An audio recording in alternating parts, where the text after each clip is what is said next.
Livro Pensamento e Vontade, de Ernesto Bozano. Capítulo 2. Fotografia do pensamento.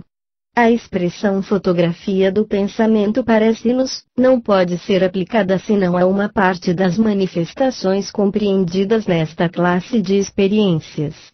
De fato, para obter algumas de entre elas, não há necessidade de pose diante do aparelho fotográfico. A chapa é diretamente impressionada, mantendo-a o experimentador na maioria dos casos colocada na fronte, e concentrando intensivamente o pensamento na imagem a exteriorizar. Algumas vezes, é o papel sensibilizado que se impressiona diretamente. As manifestações destas últimas categorias, obtidas à revelia da máquina fotográfica, são designadas na América pela palavra psicografia. Mas, como esse vocábulo já se emprega nos fenômenos de escrita direta em ardósias, admitiu-se posteriormente a palavra escotografia, ou seja, fenômeno parapsicológico de efeito físico, pelo qual o pensamento exteriorizado pode ser captado ou fotografado. Trata-se de um vocábulo proposto pela senhorita Felicia Scatcherd, que se tornou conhecida por experiências dessa natureza.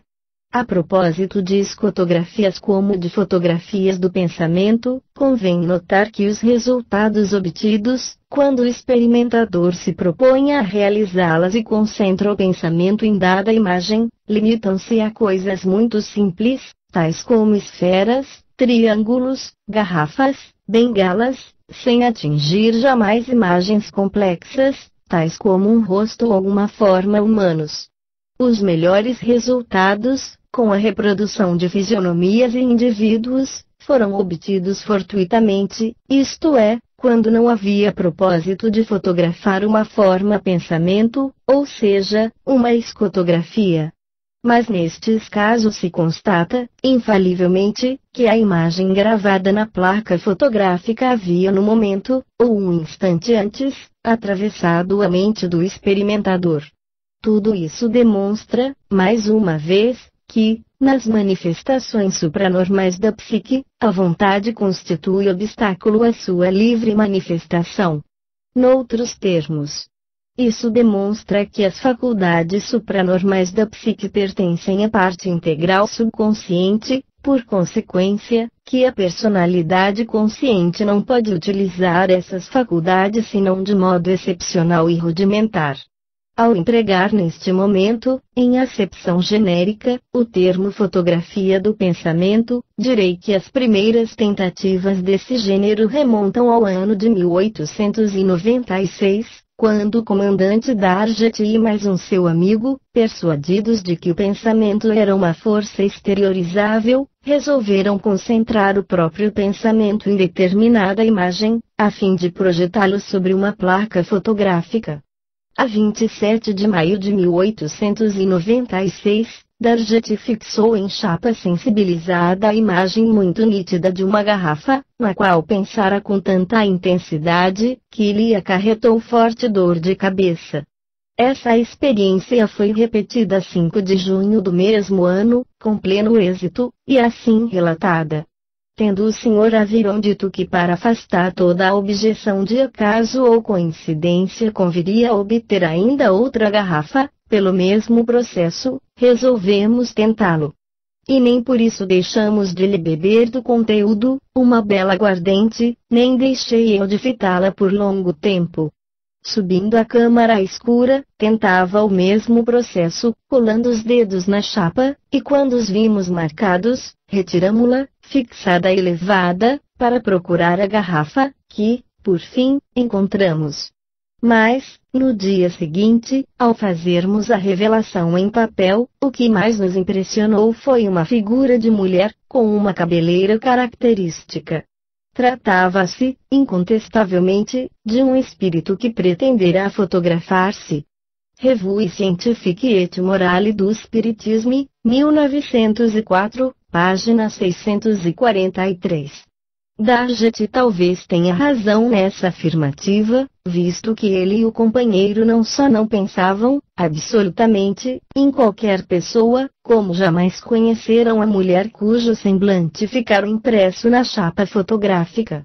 Somente passados alguns dias, no curso de uma sessão em casa do conhecido escritor Sr. Leon Denis, é que tiveram a manifestação de uma personalidade que se denominou Sofia e declarou ter sido ela quem, auxiliada por outros espíritos, realizara o fenômeno. Aliás, a sua identidade foi estabelecida, como mercadora de legumes em Amiens, falecida pouco tempo antes. A Revue Scientifique et Morale do Spiritisme reproduziu essa escotografia, na qual o rosto da manifestada está bem visível, acima da garrafa. Prosseguindo nas experiências, Darjet conseguiu a escotografia de uma bengala, bem como a forma um tanto vaga de um grande pássaro. Depois, enfraqueceu-se-lhe rapidamente a faculdade, até que de todo desapareceu. Na mesma época, o americano inglês Rogers foi levado, pelo acaso, a cuidar da fotografia do pensamento. Quando na câmara escura desenvolvia suas chapas, sucedeu-lhe certa vez fixar fortuitamente uma chapa diante de si, ao mesmo tempo em que pensava intensamente noutra coisa. Ao revelar essa chapa, descobriu nela uma impressão que não poderia ser acidental. Decidiu-se, então, a repetir a experiência, pensando e fichando intensivamente uma moeda. A experiência foi positiva e isso levou a renová-la alguns dias depois, perante uma comissão de médicos, fichando com êxito um carimbo postal. Um ano antes das experiências de Darjet, o coronel Albert de Rochas tinha obtido casualmente uma fotografia mental com Eusápia Paladino. Experiências de Agnelas. Eis como a esse fato ele se refere. Na minha presença, certo dia, quis o Sr. M. de Watteville fotografar Eusápia entre o conde de Gramont e o Dr. Darieux. Feita a pose, pilhariava eu com o Dr. Darieux a propósito da sua pequena estatura e por haver ele metido a mão na cava do colete, dizendo-lhe que, nessa atitude, lembrava Napoleão. A pose não se modificou por isso, mas o que ninguém previa era o perfil de Napoleão a destacar-se nitidamente no fundo e acima da beirada de um vaso, à guisa de pedestal, sem que algo pudesse explicar essa aparência, a despeito de reiteradas experiências feitas no mesmo local. Ainda hoje, a mim mesmo pergunto se o nome de Napoleão não teria despertado em Eusápia a lembrança de um busto por ela visto, e se tal lembrança não teria coagulado a matéria fluídica que emana quase constantemente das suas zonas hipnógenas. Análise de Ciências Psíquicas, 1908, página 283. Este outro caso, análogo ao precedente, é também interessante. Em 1905, o Sr. F. C. Barnes, industrial australiano muito conhecido no seu país, foi à casa do médium fotógrafo Boutnell, na expectativa de obter, com o seu próprio retrato, uma manifestação espírita. Mas, contrariamente aos seus desejos, quando se revelou a chapa, o que apareceu sobre a cabeça dele, Barnes, foi o retrato, assaz nítido, da Imperatriz Elizabeth, da Áustria. Esse retrato existia, tal qual, no frontispício de um livro intitulado The Martyrdom of Anne Empress, que o Sr. Barnes havia lido e o levara a pensar muitas vezes na falecida soberana. Análise de Ciências Psíquicas, 1912, páginas 217 e 218. No caso de Eusápia, A. de Rocha supõe logicamente que uma matéria fluídica, emitida pela médium, se coagulasse em torno da imagem mental aflorada involuntariamente na mente da médium, para dar lugar, assim, a uma fotografia mental. No caso do Sr. Barnes, as modalidades de exteriorização seriam algo diferentes, pois a imagem que ficou impressa na chapa havia sido produzida na mente do próprio experimentador. Portanto, dever-se-ia admitir que os fluidos desprendidos pelo médium sejam eventualmente atraídos pela imagem exteriorizada, que lhe oferece o experimentador, e podem condensar-se de feição suficiente para tornar a imagem fotografável. Essas conclusões têm enorme valor teórico. É forçoso reconhecer, ao mesmo tempo, que elas representam a hipótese menos ampla que possamos formular a respeito. Ao demais, a análise comparada dos fatos não faz mais que demonstrar a necessidade, a legitimidade, a firmeza inquebrantável dessas conclusões. Com mais vagar, falaremos de algumas outras hipóteses, secundárias, complementares das que ora expusemos e às quais somos forçados a recorrer para tomar conhecimento dos fatos. Passemos agora à citação de algumas experiências do mesmo gênero, realizadas pela senhorita Felicia Scatcherd. Antes do mais, acentuarei que essa investigadora pertinaz praticou a radiografia, a fotografia transcendental e a escotografia durante cerca de 40 anos. Também por isso, era considerada como pessoa das mais competentes no assunto. Ela teve ocasião de fazer experiências com o comandante Darjet, com o Dr. Baraduc, com Guillaume de Fontenay, com o Arcediago Coley. Já dissemos ter sido ela quem propôs o vocábulo escotografia para designar as impressões supranormais obtidas sem aparelho fotográfico. A propósito das suas experiências com o Arcediago Coley, é curioso assinalar o seguinte incidente por ela mesma relatado no decurso de uma conferência que fez na sede da Aliança Espiritualista de Londres, no dia 3 de fevereiro de 1921, e que a revista Light, do mesmo ano, página 206, transcreveu nestes termos. A título de exemplo, concernente ao perturbador problema da fotografia do pensamento, a senhorita Scatcherd contou o seguinte episódio. O Arcediago Coley contrariava-se frequentemente com o fato de, nas fotografias transcendentais, a cabeça do espírito ficar envolta em uma nuvenzinha circular, em forma de auréola.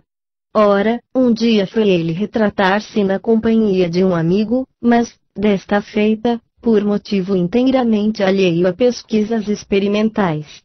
E eis que, com grande surpresa sua, lhe aparece na chapa a própria cabeça envolta em pequena nuvem semelhante a um halo.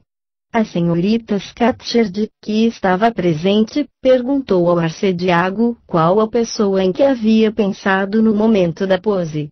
Houve um instante de hesitação, passado o qual ele confessou que estava preocupado com a situação de um amigo, vítima de terrível crise moral, e que, por isso mesmo, formulara uma prece íntima a favor desse amigo. Retruca-lhe, então, a senhorita Scatcherd.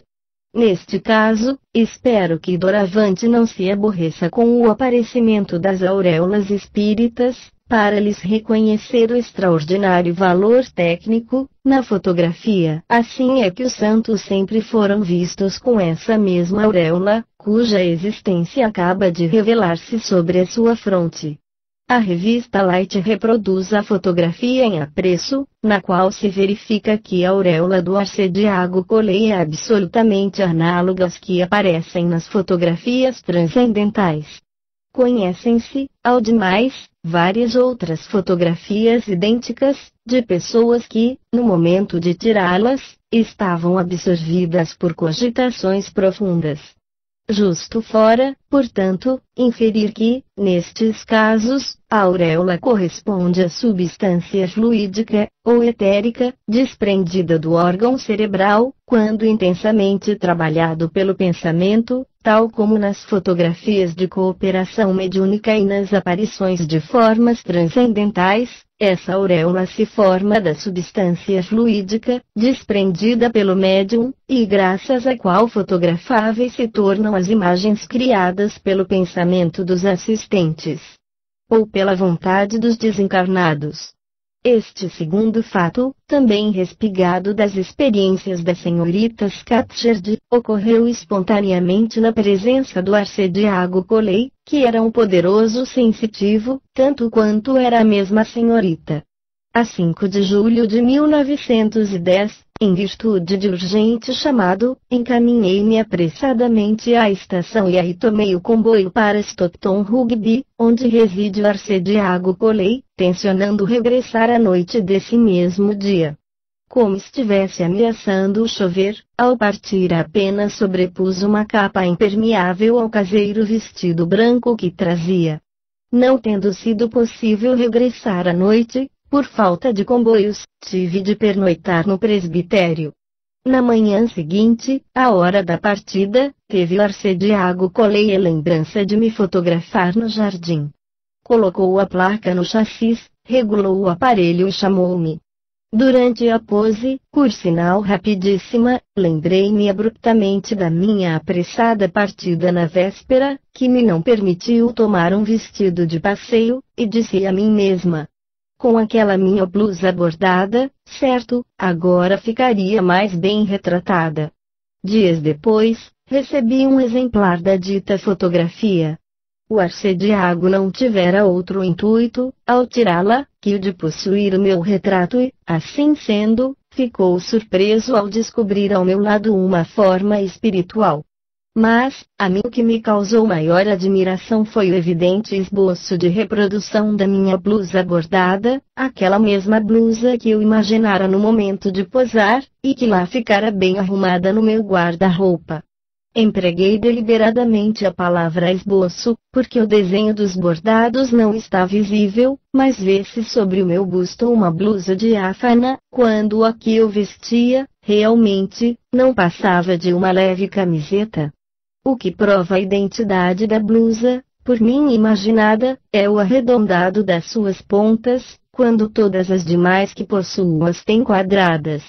A título de contraprova, tomei o mesmo vestido que levara a Stockton Rugby e fiz-me refratar no intuito de me certificar se a camiseta não continha costuras, pregas, ou quaisquer combinações outras, fortuitas, imperceptíveis ao olho nu, porém, capazes de produzir uma imagem fictícia da blusa.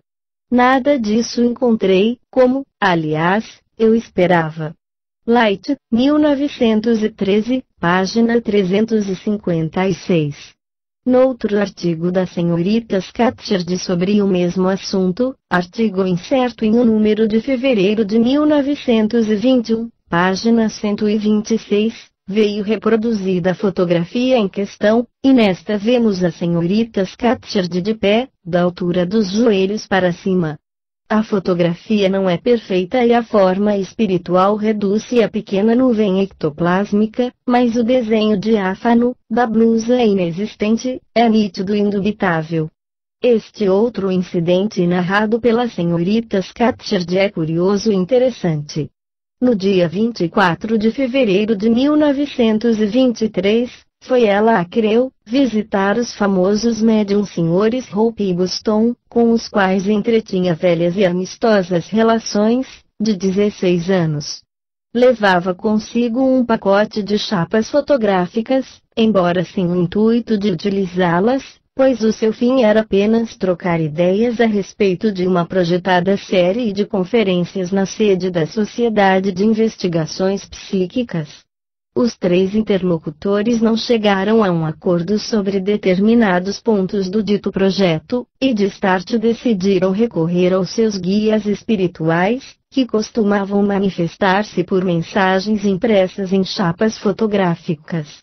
Retiradas do pacote duas chapas, a senhorita Scatcherd marcou-as, assinou-as e lhes apôs um sinal especial e diferente para cada uma, antes de introduzi-las nos chassis, que foram colocados nos aparelhos. Feitas as poses e reveladas as chapas, encontrou-se em uma delas a desejada mensagem, enquanto na outra, com grande estupefação dos médiuns, apareceu nítida, por trás do rosto da senhorita Scatcherd, uma tampa de caixão funerário. E ela acrescenta, então. A forma estranha da tampa de caixão, formada pelo ectoplasma condensado atrás de mim, não é, provavelmente, senão uma prova mais da faculdade que tem a inconsciência para criar e objetivar imagens, como tantas vezes sucede nas experiências de fotografia transcendental.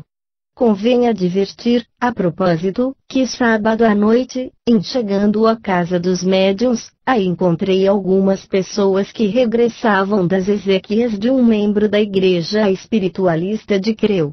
Por outro lado, há a considerar que a filha do médium Sr. Buston tinha, no mesmo dia, carregado o féretro de uma criança falecida na casa fronteira.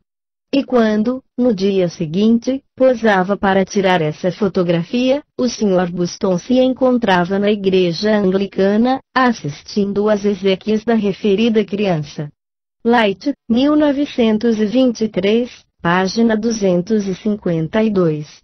Evidente é que a coincidência dos dois enterros com a experiência em apreço, e que afetavam pessoas da família dos médiuns, tende a provar que a tampa do caixão, aparecida na chapa, filia-se ao fenômeno da fotografia mental. Todavia, não é fácil determinar a subconsciência que teria fornecido tal imagem. A da senhorita Buston seria mais inculcável, ou seja, gravar, imprimir, algo, no espírito de alguém, por ser filha do médium e ter sido uma das pessoas que levaram o esquife ao cemitério, mas é preciso considerar também que ela não se encontrava em casa, no momento da experiência. Entretanto, como assistia na ocasião ao enterramento da criança, esta circunstância poderia favorecer a projeção de um pensamento subconsciente, no gênero do que ficou impresso na placa fotográfica. Poder-se-ia, ao demais, presumir que, estando todas as pessoas daquele ambiente mais ou menos impressionadas pelo acontecimento mais importante daquele dia, os dois enterros em que tomaram parte, a ideia geral de esquife estivesse, por assim dizer, no ar. E assim, graças à circunstância favorável da presença de dois médiuns, uma imagem coletiva pudesse, talvez, concretizar-se o suficiente para impressionar a chapa fotográfica. A Light reproduz a fotografia e nesta vemos a tampa do caixão por trás da senhorita Scatcherd, nitidamente. Nem há dúvidas possíveis. O que ali está é bem uma tampa de caixão. Parece-me, portanto, impossível formular outra hipótese explicativa, fora daquela que afirma a existência de uma relação de causa e efeito.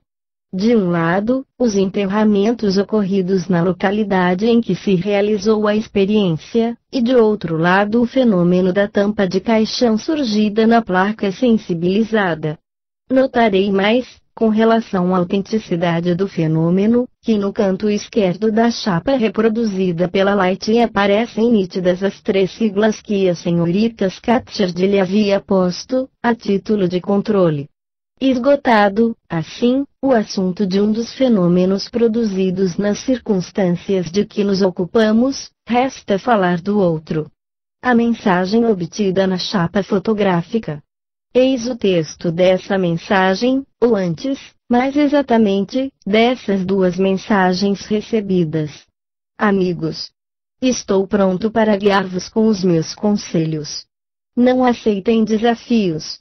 Não seria cruel esperar boa acolhida daqueles que mentiram com referências TEAD.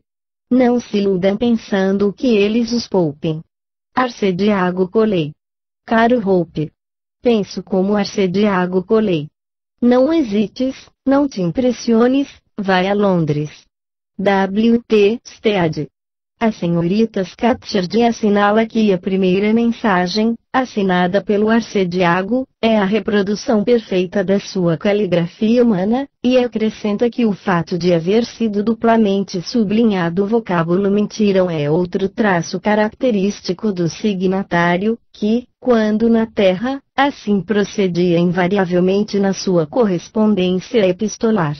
Essa variedade de mensagens fotográficas ocorre frequentemente nas experiências de fotografia transcendental, de modo a reabrir o debate quanto às modalidades da fotografia transcendental, em geral.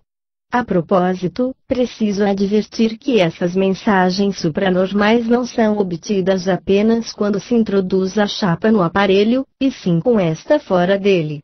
Esta última modalidade do fenômeno leva-nos a supor que, também nos casos da chapa introduzida, não se trata de uma escrita substancial, exposta à objetiva, mas gravada diretamente na placa sensível, talvez auxiliada por minúsculo raio de luz ultravioleta, à guisa de pena. Aditarei que o mesmo acontece no caso das fotografias transcendentais, de formas espirituais ou de formas mentais, obtidas mesmo com a chapa fora do aparelho. É racional concluir, portanto, que também nos casos de fotografia transcendente, seja de formas espirituais, seja de formas pensamento, tudo contribui para demonstrar que o fenômeno não se verifica mediante a interposição de imagens substanciais diante da objetiva fotográfica, mas, antes, devido a um processo misterioso, que atua diretamente sobre a chapa, nela desenhando formas humanas ou escrevendo mensagens. O Sr. James Coates, autor do livro Fotografando o Invisível, com autoridade de quem se especializou no assunto, a propósito dessas fotografias assim terminam de seus artigos. Em conclusão, aprendemos o suficiente para nos convencermos do muito pouco que sabemos relativamente às modalidades ou processos de produção das fotografias supranormais.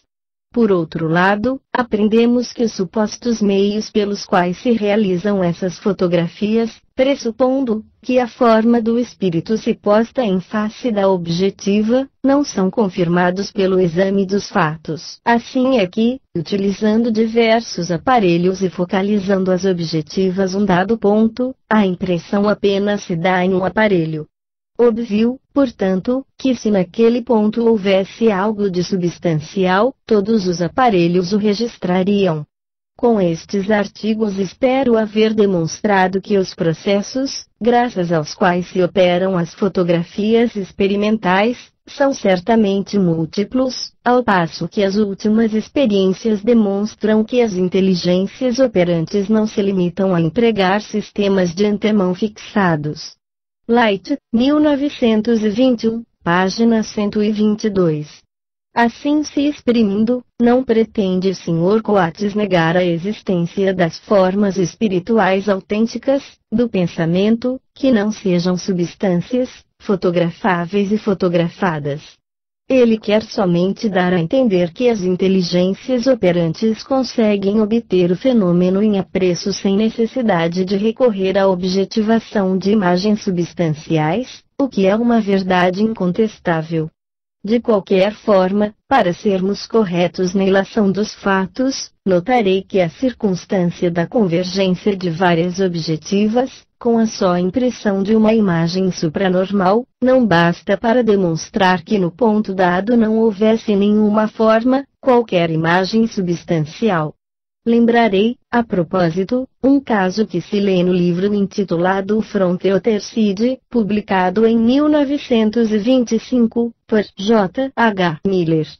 Esse investigador perguntou à inteligência operante em que consistiam os efeitos exercidos pelos fluidos sobre as chapas fotográficas, e foi-lhe respondido: no fato de se tornar a chapa indicada mais sensibilizada do que as outras. Ora, esta explicação, absolutamente racional e aceitável, é teoricamente preciosa, porque leva logicamente a considerar que, se a chapa indicada se torna mais sensibilizada, este fato explica de modo admirável o motivo pelo qual, na convergência de várias objetivas para um dado ponto, só uma chapa fica impressionada pela imagem substancial lá existente.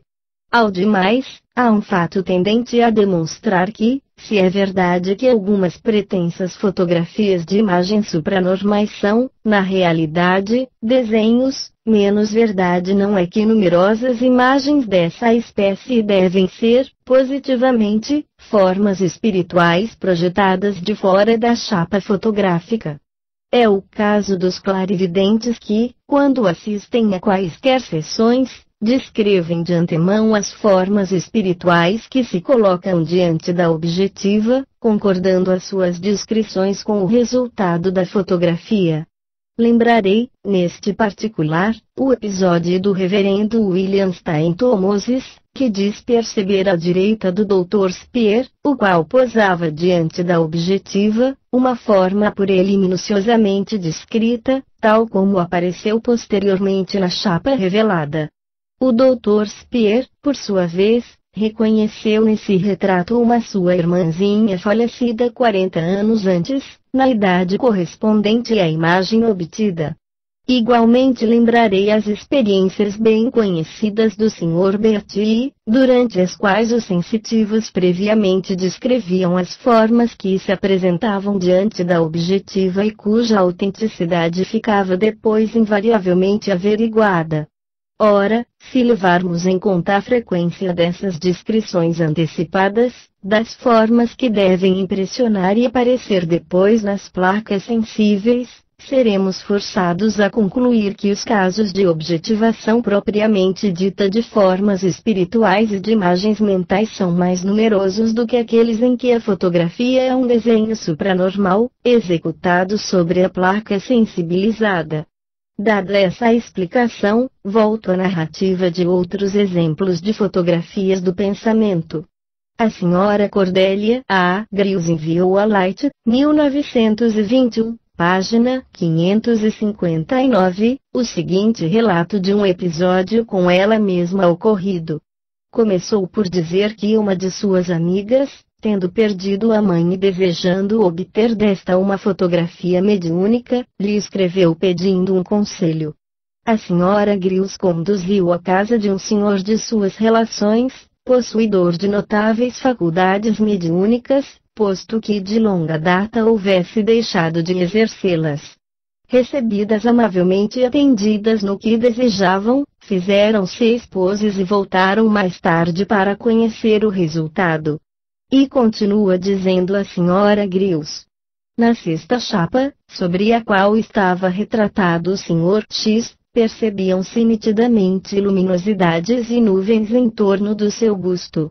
Na quinta chapa, com o meu retrato, via-se profundamente impressa a imagem de um pêndulo. Minha amiga e eu reconhecemos logo nessa imagem um símbolo transmitido por meu pai, em quem eu havia pensado intensamente durante a pose. O pêndulo em questão é absolutamente semelhante ao de um relógio. Ele tem na fotografia o comprimento de 23 milímetros e fica distante 7 milímetros do meu perfil, como se meu olhar nele se fichasse. Convém esclarecer, a propósito, que havia alguns meses vinha eu recebendo comunicações de uma entidade que se dizia ser meu pai, e isto justamente pelo processo do pêndulo oscilante. Meu pai informou ter sido ele quem projetou a imagem do pêndulo na chapa, a fim de me demonstrar que eu possuía faculdades materializantes, que ele definiu por aptidão para tomar conhecimento do invisível. Note-se que a representação é fruto do seu, e não do meu pensamento. Tal a opinião da senhora que relata a experiência, com relação à origem extrínseca da imagem obtida. Não há razão para impugnar essa opinião como carente de fundamento, mas como não possuímos provas positivas a respeito, deixaremos de considerá-la, para concluir advertindo que, se aí supusermos um fenômeno de objetivação mental, é forçoso convir em que, de acordo com as regras expostas no princípio deste capítulo, a imagem do pai não se objetivou, justamente porque a Sra. Greaves nele pensava intensivamente. Ao passo que a do pêndulo oscilante, no qual não pensava no momento, mas vibrava nos refolhos do seu subconsciente, de vez que era o instrumento mediúnico por ela habitualmente utilizado, pôde concretizar-se e impressionar a chapa. Muito notável, também, essa afirmativa de um espírito, de consistir a faculdade materializante dos médiuns, na aptidão para tornar invisíveis os pensamentos, em concordância perfeita com a tese por mim sustentada nesta obra e, sobretudo,